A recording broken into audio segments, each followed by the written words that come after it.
The forge smelled of hot oil, cold metal, and resin incense. A servo arm whispered against steel like a second heartbeat as I waited. Becoming a Tech-Priest Acolyte was less a career than a transaction. Knowledge and authority in exchange for parts of yourself. And the tests that sealed that bargain were harsher than any lecture. I had rehearsed what I would say. I had practiced remaining steady while a scalpel hummed in my ear and while a machine chant scraped at the marrow of my thoughts. Rehearsal fell away like rust when the door sealed. Steam sighed along the ceiling and the light fell in shafts, pale and precise. The cold forge shrine itself was a cathedral to metalwork. Racks of tools like prayer books, cables braided like rosaries, and racks of servitor husks waiting for new names. The walls bore sigils not painted but inlaid, brass filigree that caught the light and answered with a faint electrical hum. I breathed resin and oil and tried to remember the shape of my own pulse beneath the clatter. Memory was the first thing they cleaved away. An adept with a soundless face moved toward me, two servo arms folding from her back like obedient spiders. She did not speak. Instead, she tapped her throat and made a small, exact gesture toward the intake hall. I followed. Each step echoed on grating, and at the threshold, a warding lattice hummed against my skin, checking for contraband thoughts and foreign sigils. It did not shout my sins, it only measured entropy, the difference between a human rhythm and the machine's expectation. When it registered with intolerances, the lattice sighed and allowed me to pass. In the vestibule were others, newcomers like me, or so the fixtures said. Faces gaunt, eyes bright with fevered curiosity or flat as cold plates. Some clutched scrap tools, some clutched nothing at all. Around us, technicians leaned over workbenches, their fingers precise as a surgeon's. A servo skull drifted by, its single lens focusing and then sliding away like an inquisitive insect. I could sense the economy of the place. Knowledge here was not dispensed freely, it was measured, rationed, earned. The first lessons were given in silence. They called me by my given name and then a number. The number was a ledger entry. It felt small, like being reduced to a part meant to fit into a larger machine. I let them call me what they needed because the ledger paid in learning. An elder, Magosanalyst, I would later learn, took my arm. He had a voice that could sand wood, blunt, patient, and cold enough to polish the edges of doubt. The Omnissiah demands a willing vessel, he said, and I heard more than theology in that clause. It was pragmatic. The machine god had needs, and every devotion here was measured by its utility. The first test was propriety. Not the quaint moral kind, but the kind that measured how much of you could be repurposed without resistance. They brought out the calibration rig, a cradle of glinting clamps and lenses that smelled faintly of ozone. A technician, sister mechanic by the insignia sewn on her sleeve, methodically locked my limbs with soft straps while a chorus of micro-actuators read my neural harmonics. I was instructed to think of nothing, and so for the first time in days I tried to make my mind a blank circuit. That attempt itself became the test. A servo arm brushed my temple, its tip cool as a coin.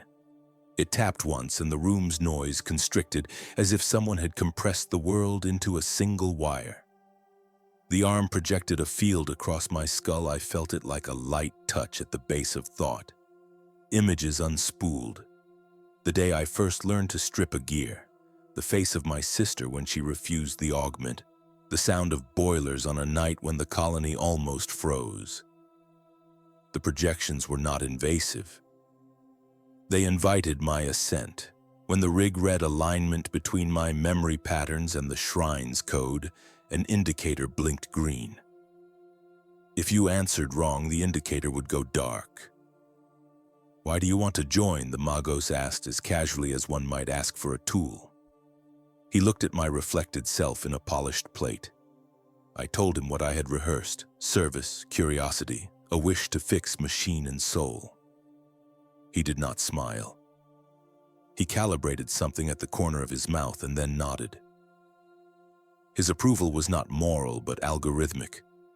When he judged me fit for initiation, he did so by thresholds on a graph I could not see.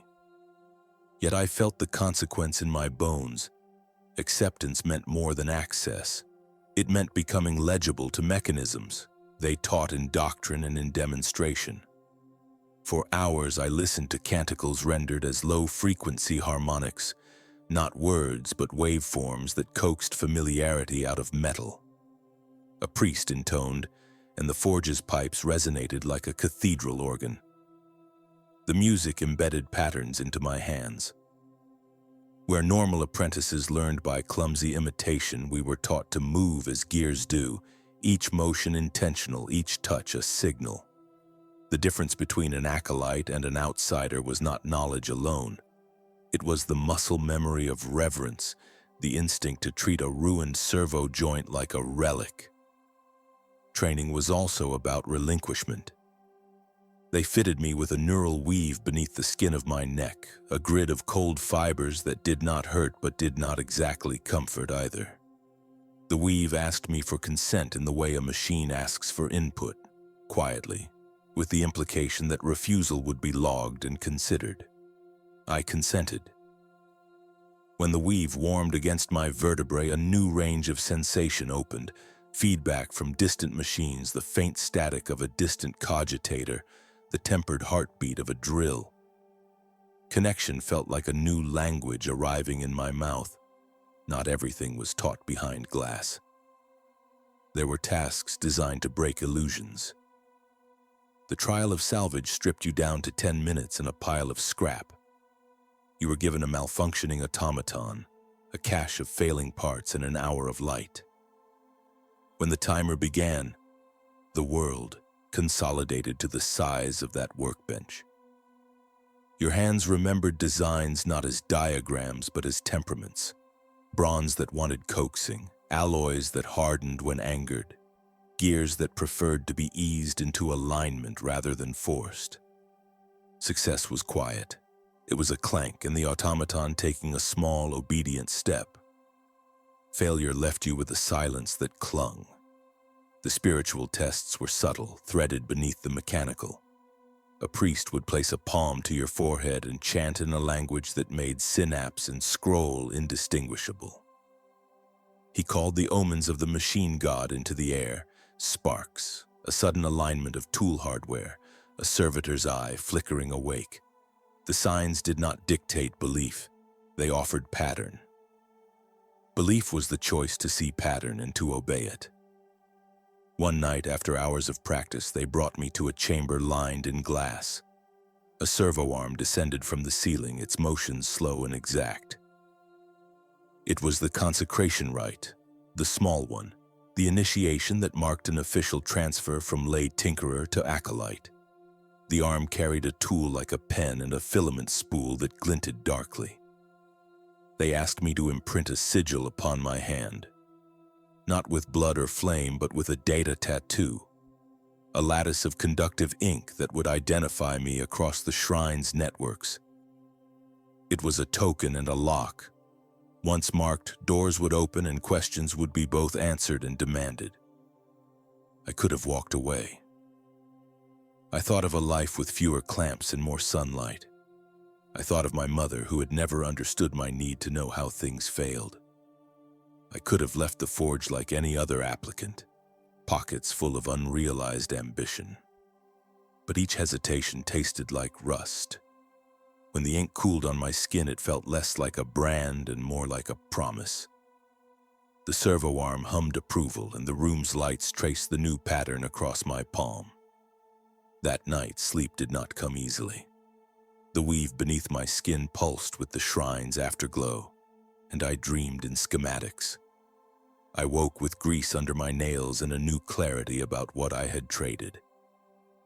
Becoming an acolyte was a crucible that reshaped desire into duty. I found that the bargain was reciprocal. The shrine was asking for aspects of me, privacy, spontaneity, perhaps even a measure of free will. And it was offering instruments I could wield, knowledge that would let me coax function out of something decrepit or dead. It was not an equal trade. It never was. But every time a cog turned under my hand, I felt the worth of that uneven exchange. Morning brought the first full consequence of initiation. The Magos reviewed my file and then, without ceremony, handed me a chip, a simple plate of encoded lattice. Field work, he said. The chip was a key and a burden.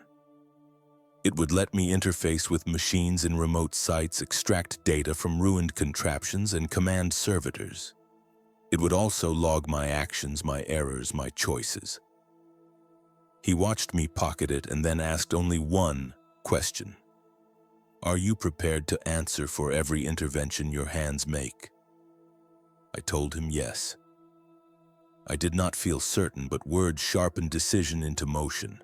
They led me to a corridor of metallic doors and to a single chamber whose hatch bore an oval of tempered glass. Behind that glass lay a ruinous servo assembly awaiting assessment. The chip in my hand warmed like a coin before a fire. It was a small thing, and yet it meant the beginning of real tests. Trials that would not stop at hands-on mechanics but would probe patience, morality, and the contours of my loyalty. As I stepped toward the hatch, a soft alarm trilled and the forge's lights shifted. Somewhere deeper in the shrine, another relay called my designation, as if an unseen ledger had escalated my file. The servo arm that had inked my palm retracted into shadow, and the air tasted of ozone and expectation. I placed my hand on the hatch and felt the faint magnetic pulse of the chip answering the lock.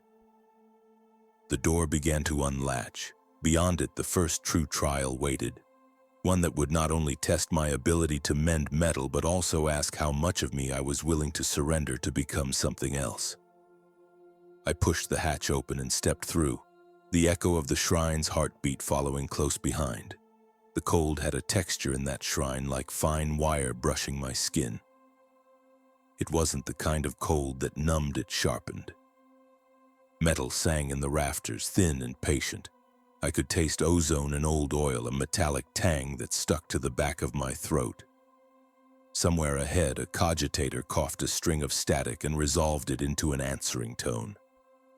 I kept my head low and let the noise guide me. A servo skull hovered at eye level, its lenses blinking as if it blinked like a tired animal.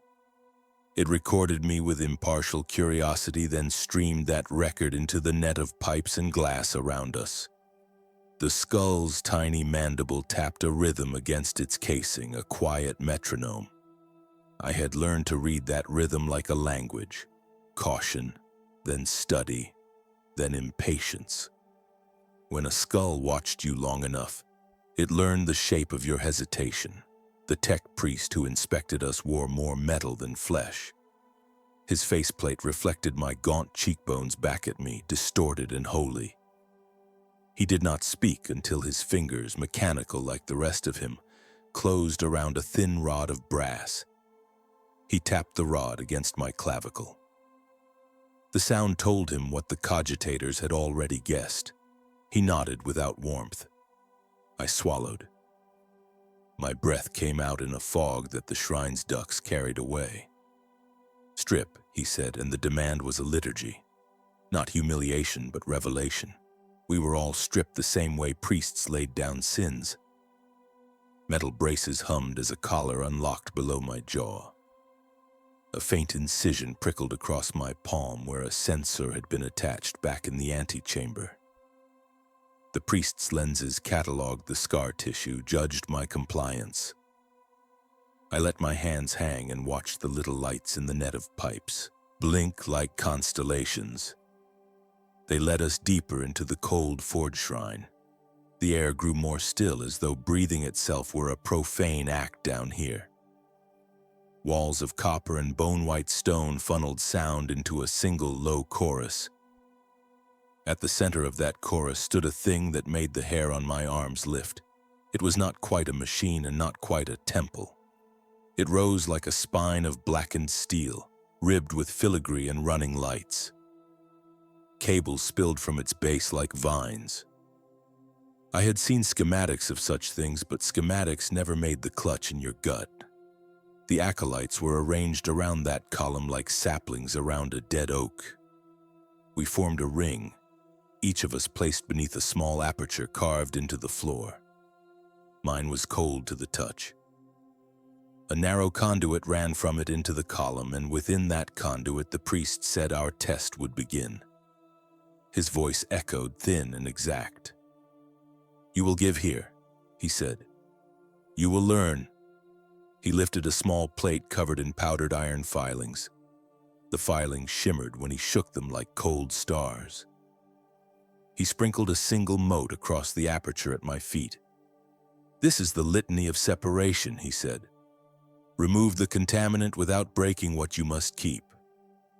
I thought of the many times I had had to choose between a shattered valve and a man's hand in the field. The litany was a memory of those choices compressed into a single clinical moment. The conduit around my ankle hummed to life. Tiny arms rose from its lip, micro-manipulators articulate like spider legs. I felt the shrine's attention settle on my joints and my bone. The arms extended, then paused, awaiting my consent. The priest's lenses flared, an approval. "You will wear the data wire," he said. One of the acolytes pressed a band against my wrist, and the world rewrote itself in signals. It was like putting on a glove and finding it was wired to your nerves. At once I wasn't just feeling my hand, I felt a map of gears and edges I had never seen. The shrine whispered its temperature, the density of the filings, the angle of the manipulator's grasp. My fingers twitched to where the machine's fingers could not. The acolyte beside me inhaled and swore softly. Her band had linked with a different set of feedback, tuned to a faster, more brutal rhythm. We were all learning different dialects. I had to name a thing before I could touch it. The wire offered classifications: bearing, flake, impurity.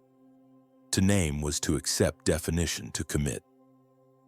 My tongue worked around the words like a prayer. I said them, and the manipulators responded with cautious motion. They brushed aside iron like little patient rats. I kept my face still and listened to how the shrine judged each micro-movement. If a manipulator clipped a thread of stone, a bell somewhere chimed thin and accusing. I felt heat crawl up my ribs at that sound. The task tightened. Now the manipulator's gap would not accept error. The filings were drawn toward a tiny aperture in the manipulator's tip, magnetized by a field so precise it hummed in a pitch I could feel behind my teeth. I commanded the machine in terms I had learned from schematics and broken engines. I moved my hand in a slow, careful choreography. The skull above me attested to each correct motion. A light by the priest's brow counted the seconds like an unforgiving judge. Because there had to be more than dexterity to pass. The omnissiah demanded a mind that could defer to gear. When the manipulator paused at a sliver that could have been either flake or key, I did not seize. I breathed and waited for the conduit to reveal its true purpose. It did, and I guided the sliver to the aperture. The sound it made when it passed through was the closest thing to a blessing I'd yet heard in that place. My chest eased and then tightened again. After the manipulator withdrew, the priest extended a gloved hand. Embedded in the glove was a tiny data talon. He touched it to my temple, and a filament sank into the skin just behind my ear. The injection was not painful, it was an answering call. Patterns of thought passed into me like signal pulses, each one labeled and old. It was knowledge that required little space in the skull. It fit like a coin in a slot. The priest watched for tremors, for hesitation, for the faintest flinch of ego when one accepts another's system. "You did not hesitate," he observed. His tone could be read two ways: commendation or surprise. I wanted to say both back, but my voice had hardened into the cadence of someone who no longer owned his own words. Instead, I dipped my chin in the old way of saying thank you without speaking. He logged the response, more data to feed the central cogitator. They did not stop at mechanical skill. Next came a test of observation and correction. A servitor, half draped in a tarpaulin, half exposed steel and pistons, was rolled into the center. It shuddered like a beast waking from sedation. Its eye lenses were dim and its gait was a broken rhythm. The acolyte nearest me, a young woman with a plug scar across her cheek, offered a small, precise set of corrections. She spoke to the servitor in the low, telegraphic language we were taught, a syntax of necessary verbs and schematic references. The servitor responded, clanking to life with a cough. Then it stuttered, and a small panel at its chest popped. Inside were cloth ragged and a child's tin toy, both corroded. Someone had tried to make holiness where there was none, and the shrine had not forgiven the attempt. The priest's hand smote the air and the servitor's systems locked for reset. We watched a lesson unfold. Superstition must be pried from metal. Compassion would not be allowed to deform a machine into an idol. My chance came when the servitor began a small loop in its programming, a recursion of futility. The priest motioned, and the manipulators extended again, this time under my command. I guided their fingers into the servitor's chest cavity and found the misaligned gear like a finger finding a loose tooth. Its edges were worn smooth by improper maintenance. There was a brand across it. Someone had soldered a rune where the spline should be. I hesitated because hands that make images of gods are hands that refuse to break them. The wire in my wrist sang a single sharp instruction: excise. The word had the weight of a scalpel and the chill of doctrine. If I left the rune, the servitor would carry the corruption further.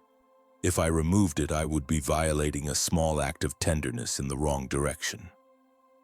My fingers tightened around the manipulator's control and I chose the machine. The rotor pulled free and with it the rune came away like a flake. There was no vision, no sudden revelation.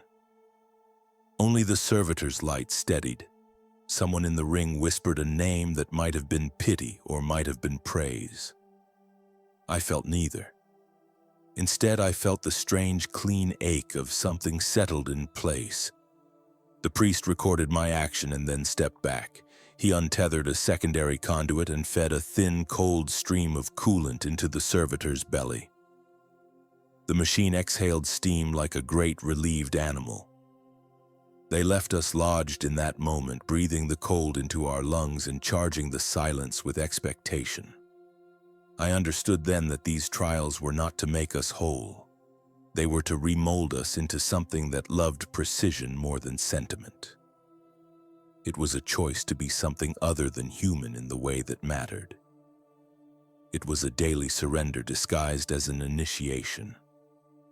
A rumble went through the column at the room center and the lights dimmed as if the shrine itself drew breath. The priest's voice did not raise. He only folded his hands and gestured toward the aperture before me. The last portion, he said, participate or be left behind. Behind him, a vertical seam in the column slid open with the politeness of a machine that has been obeyed. Within, an inner chamber glowed with a cold blue light, and the coil at its core thrummed like a heart. Something in that glow called to the part of me that had wanted certainty above all else. A sensor array lowered from the seam, its ends tapering to delicate points. They were meant to interface, to write, to bind. I could step back. I knew where retreat would lead. An assignment in a maintenance grotto, a life of small, safe repairs where no priest would demand a soul. Or I could step forward and let the shrine write into the hollow behind my ear the next phrase of doctrine. My fingers still twitched from the manipulator's memory. I tasted iron and the faintest echo of blood from a long-closed wound. I lifted my hand toward the chamber. The data wire on my wrist hummed, eager and patient. My mouth was dry. For a suspended breath, the world narrowed to the stretch of my arm and the glint of steel within that blue heart. Then I felt it, the old ancient pull to belong to something greater than self, and the cold, blank terror of what that belonging cost. I did not move yet. The priest's lenses regarded me like a weighing scale set to balance. I had one last choice to make right there. Accept the binding and the logic it promised, or fall back into the soft unpredictability of being merely human. My hand hovered, tremored, then steadied. The shrine waited as if it too held its breath.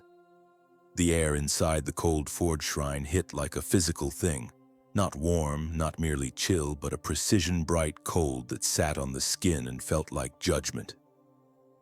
My breath came out in thin ghosts, each one hissing against braided cables and ribbed metal that rose like spines from the floor. Lamps hung in long filaments. Their light white and clinical, it made every bead of condensation on the walls look like a drop of quicksilver. There was a sound under everything, a steady, distant thrum, as if the building itself were wound by a rhythm gear, keeping time for the machines and for the prayers. I stepped across the threshold, and the sound seemed to turn and look at me. A servo skull bobbed noiselessly at shoulder height, its single iris opening like a watchful pupil. It left rivulets of cold air in its wake.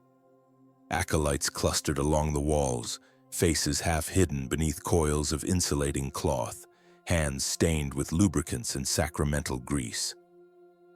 One of the senior priests, his red robe pinned with tiny wrench symbols, moved with the patient certainty of someone who had years of metal in his bones. He spoke once, a short instruction, and the phrase snagged at my hearing like a tool on a hook. The canticle of preparation. The words were simple, the delivery made them into a temperature. I felt smaller for knowing them, and already I understood that saying them would change the architecture of my life. They led us to the wash tanks, shallow troughs filled with coolant that smelled faintly of ozone and old iron. A blade of noise traced the surface when we dipped our hands, the sound of oil meeting skin. We were commanded to unbind our sleeves and strip the last of civilian comforts away. A watch band, a length of fabric braided by my sister before she was sent away, a ring dulled by years. Each object slid from my fingers into the tank and sank slow as guilt. The cold stung at first. It cleared the edges of my thoughts like a file. Hands guiding me were steady and gloved. They did not ask about the things I let go of, because in the shrine things either fit the machine or they were discarded. After the wash, they wrapped us in a mesh of fine circuits, filaments that smelled faintly of singed paper and something floral. A scented oil that the priests made into a sacrament. A technician whispered calibration numbers into my ear. The mesh pulsed once, twice, and then my hearing changed. Sounds that had been only background became layered. The tight metallic whisper of another acolyte's breath, the subsonic cough of the central furnace, the low complaining of a far-off servo frame. It was not simply that I could hear more. It was that my world had been reweighted, weight settled into my limbs differently. I felt heavier in the parts that were still mine and lighter where the mesh took root. The first task was small, precise, and humiliatingly ordinary. We sat at long benches and were handed a stripped servo arm, a bundle of pistons, a lens, an exposed joint.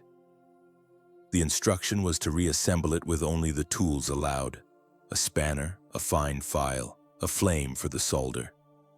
Around me, other hands moved with the confidence of habit. My hands trembled. I aligned the piston to its guide and felt the tiniest burr. I filed it away in 3 careful strokes. The priest at my side watched the motion and nodded once when the piece clicked home. He did not say my name because titles matter here more than names, but the nod meant I had not disgraced myself. More than that, the click conferred an immediate identity. The piece that I tightened became an extension of me. and I felt a small, fierce pride in the way the bolt held. Reading is different here. The cogitator terminal we were assigned blinked and unfolded data not in flat text but in layered glyphs that smelled like the oil we'd been anointed with. The same scent, threaded with the colder tang of ozone. To parse it was to make a patient conversation with a mind that refused to be sentimental. I learned to run my eyes along diagrams and let my fingers trace the lines until they warmed under my touch. When I touched the right node, the screen sighed and spilled another fragment, and the servo skull beside me made a tiny, approving chirr. There were scales of precision I had to match. Not only to identify a fault, but to forgive the machinery its mistakes, to accept that its errors were part of a longer conversation between entropy and design. The cogitator taught me that mistakes were not shameful so long as you could prove you had learned the correct countermeasure. It was in the isolation-lit annex that they first introduced me to the idea of a machine spirit as something that could be listened to. The senior priest placed a palm over a small sealed casing and murmured a litany. The casing hummed back, a sound like a man trying to remember a name. He handed me a tuning key and told me to listen and adjust until the hum fell into consonance with my own breath. I expected blasphemy or the theater of it. Instead, I found a real interface. My breath regulated and the hum softened, and a feeling like a reply threaded through my skull. Not words, not yet, just a pattern. I had to still myself to catch it, to become less a person and more a receptacle for the machine's rhythms. Night came and went without the sun, only shifts of lighting and the changing of work crews, and my dreams became a map of gears. When sleep found me on a metal pallet, the images were of hands not my own correcting the arc on a weld, of teeth of a cog interlocking with the exactitude of lovers. I woke with an ache that the filaments in my palm said was calibration, aeon signature of the mesh settling deeper. That ache was a reminder. A body could be retuned just as a servo could be. The thought should have frightened me more than it did. There was a seductive clarity to the idea of problems that could be solved with the right pressure and the right heat. They began to mark us then, not with ink, but with the faint calcified scars where a bonding clasp had held. The procedure was clinical, a tray of instruments with too many names and too few comforts. They did not promise immortality. What they promised, through the priest's calm voice and the chant that threaded the procedure, was alignment. A piece of brass thin as a thumb nested against my wrist as they sealed the bond. The clasp was cool and precise. The smell that rose then was not of blood but of ozone and melted solder. My eyes waterless, I felt both the clasp's pressure and the unmooring that came with letting something metal anchor me. The priest's chant reached a point where it stopped being syllables and became a backdrop, like the shrine's thrum, and I understood that my heart was learning a new tempo. Education in the cold forge shrine was not merely technique, but a new grammar. We learned the canticles that salted every action here, incantations that named torque and heat as aspects of doctrine. We were taught to speak to a machine as a priest speaks to a parishioner, with respect, with a clear vocabulary, and with immutable rituals. Sometimes a task would be given in the form of a prayer. Calibrate the prime lens, the priest might intone, and our hands would move with the reverence of someone arranging relics. The language turned procedures into devotion, and in that transformation my hands found steadiness. I began to catch the rhythm of it, the cadence that made soldering feel like confession and disassembly like absolution. Not all tests were solitary. The trial of collective maintenance forced a group of us to take apart a dying automaton whose joints had rusted into a shape that had the peculiar stillness of something sleeping. We worked together in measured alternation, passing tools and parts, the air between us filled with the tapping of bolts and low murmured calculations. There was a moment when the automaton's optical cavity cleared and it blinked a slow, machine-beat blink. For an instant, its reactivation was uncanny. More than metal, almost an awakened habit. A senior priest lifted his voice, and the automaton answered with a recorded line of code that matched the priest's chant. It was a small miracle made of engineering, and we bowed our heads as if in prayer. I felt the old self, the person who had loved small, messy things, tremble in the balance with this new self that loved the clean certainty of components. Each success tightened the web that held me. I found myself thinking in terms of tolerances and tolerances for people. I measured loyalty by reliability. Old sympathies, for friends who laughed at the liturgy, or for my mother, who had kept a garden of stubborn green things, felt somehow peripheral, as if through a window. I did not mourn them like a funeral. I noted them the way an engineer notes a design trade-off. There was a cold logic to it that both steadied and unsettled me. Sometimes I missed a hand I used to hold and wondered if the clasp near my wrist would ever feel like a true replacement. The pressure to prove myself culminated in the rite they called the first bearing. To approach the central reliquary, to lay a palm on the active frame, and to accept a directive recorded into the mesh that would guide my tasks for the seasons ahead. The reliquary itself was a thing of layered metal, etched with runes and warmed by the tiny glow of contained power. As I stood before it, the entire shrine seemed to compress into the space between my chest and the cold metal. The priest who oversaw the rite leaned in and spoke directly into my ear. "You will not be the same," he said. His voice had no reproach, only an observation. "You will be useful." I put my hand on the reliquary because the alternative, to step back and remain unmarked by the shrine, felt like another kind of death. To be unchosen. The metal was colder than I expected. It neither welcomed nor repelled, it waited. When I accepted, there was a small surge, a particular pressure behind the eyes, as if the mesh inside my brain had deepened its roots. A directive printed in my thoughts like a stamped label. Repair, document, worship. The shrine's hum shifted. The servo skull hovered closer as if curious. Around me, the acolytes shifted and waited for my next move. I could feel the sequence forming in me already. The tasks that would be assigned, the hours to be kept, the scale of errors I could correct. I left the reliquary with my wrist colder and my steps more ordered. Out in the corridor, frost traced my breath in latticed patterns on the air. I had passed the first bearing, and yet something inside me tightened against the further changes I knew lay ahead. They would ask for more than time and faith.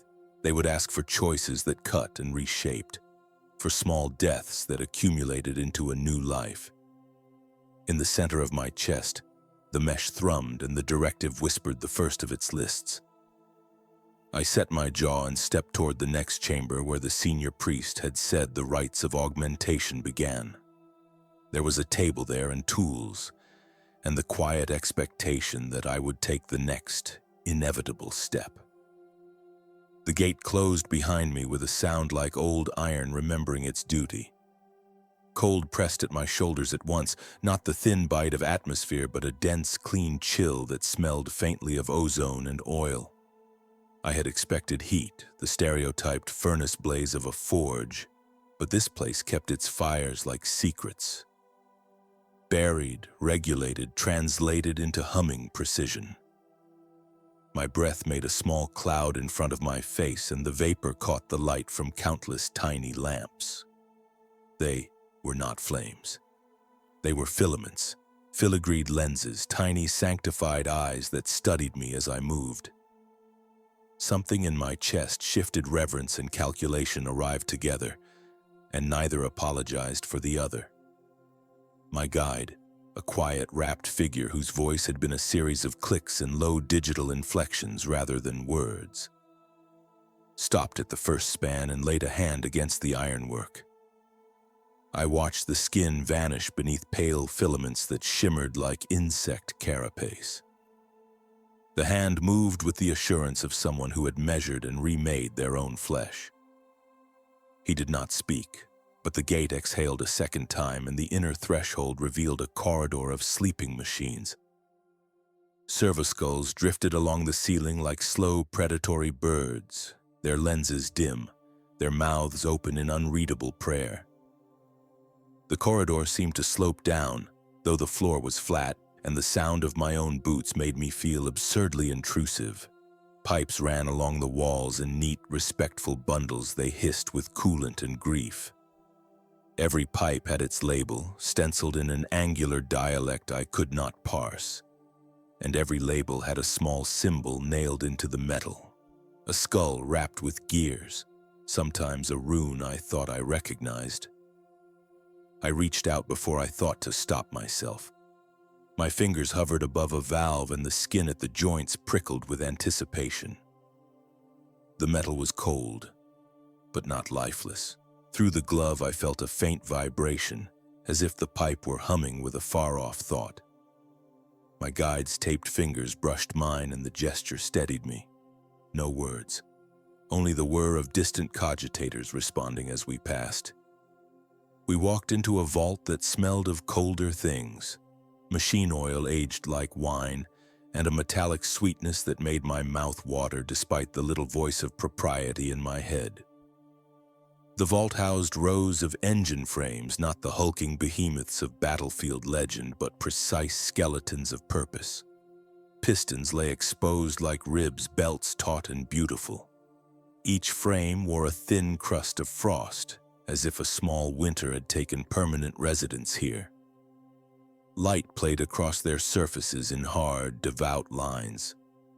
For a moment I lost myself in the geometry, the pleasing repetition of bolts, the way a single cog connected three other lives in a chain of inevitability. A servo arm nearby reached for a tool and then withdrew. It did not need permission. It moved as the shrine had taught it. They led me to an altar that resembled nothing an ordinary priest would use. It was a bench of brushed steel with a cradle for a head, and an array of conduits arranged like a crown. Above it hung a sigil, a stylized gear with a central hollow, and the hollow contained a lens that turned slowly as if watching. My fingers tightened around the edge of the bench. They offered me no explanation, only the practical motions of their hands. One of the servitors brought forward strips of cloth and a small device capped in glass. It clicked in a rhythm that matched my pulse, and my guide placed the glass device over my left eye. The world narrowed as if the shrine itself had a better focus than I did. When the device aligned, the first thing I saw was gridwork. Lines mapped the vault and overlaid the engine frames like a surgeon's plan. Data scrolled in small, neat columns. Numbers that meant everything and nothing to me stepped forward and presented themselves like children reciting catechism. Temperatures, tolerances, historic failures. The glass warmed against my cheek with the faint heat of computation. A voice, not my guide's, not fully human, intoned a short litany. I felt the syllables as much as heard them. They vibrated at the base of my skull and left a taste of iron at the back of my tongue. It was a calibration. The shrine calibrates everyone who comes, from acolyte to magos. There was no fear, only an intake of breath, equal parts relief, and the first step across a threshold that would not allow turning back. They prepared me for the rite of synapse with methodical, almost affectionate thoroughness. Small incisions were made, more ceremonial than violent, and under the sterile light my skin accepted the first implants with a softness I did not anticipate. Wires like spider leg filaments slipped beneath the surface and disappeared. I felt only a cool pinprick and then a new, persistent awareness, like a phantom limb that had always been supposed to exist. The implants hummed. They whispered tangential things into my mind. The tiny schedules of servitors, the wash of coolant through a pipe, and then receded to a background hum, as if the place were telling me the terms of our acquaintance. Each insertion was announced with a soft clack and a name tag pinned to a cable. Names matter here. You are what you are called. A bell tolled somewhere deeper in the shrine. Its tone was low and metallic, like the last note produced when a great bell is wound down, and it threaded through the air with the weight of doctrine. As it sang, the servitors aligned into a procession. They moved with a choreography developed from centuries of practice. One carried a relic the size of a palm, a broken cog fused to a scrap of bone, polished to a dead gleam. My guide pressed my hand to the relic with a firmness I could not argue against. The metal was colder than I expected. It felt like an accusation and a promise. They intoned again, and for a fraction of a breath my skull felt thin, as if the machinery behind my eyes could be reached by the smallest wire. They did not give speeches, they did rituals. A prism of light was lowered, and within it fog swirled that smelled faintly of cedar and ionized air. Hands blessed the cradle where I would lie for the final part of induction. A machine priest with more chrome than flesh took up a stylus and traced a sigil across my brow. The line burned cold, and then steady warmth spread beneath the skin. My sense of self rearranged itself around that mark the way a ship's hull accommodates a new keel. I realized with an almost ridiculous clarity that the change was not only outward. I could feel an appetite forming for precision, for the kind of small, exacting knowledge that feels like a sacrament in this place. I welcomed it without malice. They asked nothing of me but attention. There was an expectation, of course, that I would endure and accept, but nothing coerced me beyond the altar and the instruments. The shrine offers transformation as if it were an answer. You can refuse, but the device will still know you. You can run, but the vault has roots and rules you do not. They connected my newly grafted fibers to a lattice of humble machines that hummed like a chorus. Data flowed. I felt it in my jaw, in the quick vibration under my nails. The machines spoke of tolerances, of nearby eclipsed engines, of micro-fractures that would never mend without delicate hands. My head was full of small, shimmering problems that wanted solving. Each problem felt like a door, and each door felt like a duty. A lectern slid up at my shoulder, and a manifold of small voices filled the air. They were not words I needed to memorize so much as patterns I needed to obey. They described maintenance schedules and the ethics of repair, the hierarchy of the Omnissiah's servants, and the theology of torque. I learned half of it at once, the other half by slow assimilation into the background of the shrine. There was no sermon. The shrine itself was a sermon. I learned how to cradle a failing generator without touching it, how to listen for the exact rasp that meant a bearing would fail within 4 rotations, how to give a servitor a name that would make it respond a little brighter. The teachings were practical and terrible in their simplicity. Everything wanted a hand that knew how to keep it living. By the time the final connections had been soldered in and the last of the frost had been brushed away from the engine frames, I no longer belonged entirely to the person who had walked in. There were places inside me that now resonated with frequencies I could not have named yesterday. I smelled the shrine in my sleep and woke knowing the pattern of a certain coolant line on the far wall. The guide unclipped a small dog tag and pinned it to my chest. It was blank at the moment, a prepared space. He placed his own hand over it, and for an instant his fingers were warm and precise on my skin. He did not smile. He did not need to. The silence carried understanding. They led me to the forge's inner door, the one that faced the heart of their craft. Beyond it, the air was thicker with intent. A massive spindle turned with an almost meditative slowness, and sparks danced and died like tiny, obedient stars. The gate between apprentice and acolyte is not a judgment, it is a measurement. To pass is to accept a life of service and calibration. To fail is to be set aside, useful still but never fully entrusted. I felt the weight of that needle like anything. That could break a spine, an exactidious, non-theatrical consequence. My fingers brushed the cold of the inner door. Machines hummed in readiness. There was a line to be traced, a circuit to close, and I stepped forward with the barest of hesitations, deciding to finish what I had begun.